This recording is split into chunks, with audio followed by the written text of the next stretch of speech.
প্রথমে কাপড়টি 4 ভাঁজ করে নিতে হবে। কামিজ বানাতে গেলে যেটার প্রয়োজন। বাড়তি অংশটা কেটে নিলাম।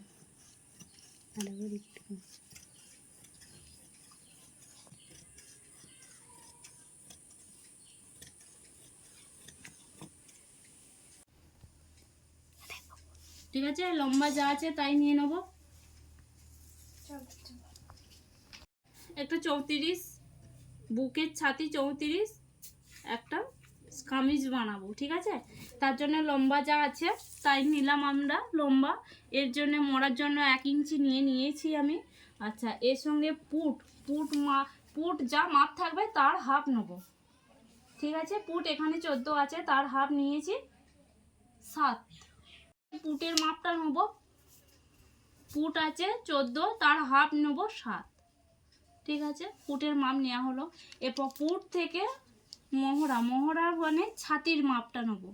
এখান থেকে 7 নিলাম, নিয়ে দাগ দিলাম, দিয়ে মোহরা হবে ছাতি। মোহরা থেকে বগলের শেপ ছাতি এখানে আমার পয়েন্ট বেরিয়েছে 12। 12-র সঙ্গে হাফ যোগ 12.5। এখানটা বগলের শেপ দিলাম। পুটের মাপ থেকেই মোহরা নামাবো। ঠিক আছে, তার মানে বগলের শেপ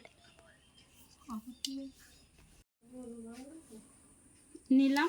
এরপর কোমর লাইনকে 1-এ 4 দিয়ে ভাগ করতে হবে। কোমর লাইন যা থাকবে 32 যদি কোমর থাকে 4, তার সাথে 4 দিয়ে ভাগ করতে হবে। ভাগ করে ভাগফলের সাথে 2 কিংবা 1.5 যোগ করতে হবে তোমাদের বডি অনুযায়ী। ঠিক আছে, কোমরের মাপটা নিলাম 15।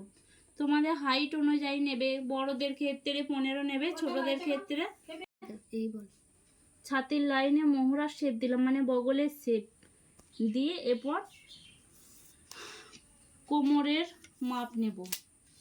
এখান থেকে কোমরের মাপ নিলাম 15। হাইট অনুযায়ী ঝুলের মাপ তোমাদের অনুযায়ী, তোমরা হাইট অনুযায়ী ঝুলের মাপটা রাখবে। যে যতটা চওড়ার মাপ, এটা চওড়ার মাপ। ঠিক আছে, আমি এখানে নিয়েছি 11 দুগুণে 22। এবার শেপ লাইন দেবো। ড্রয়িং হয়ে গেছে, এরপর শেপ লাইন দেবো।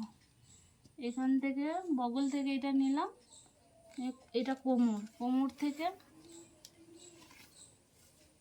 Shape line.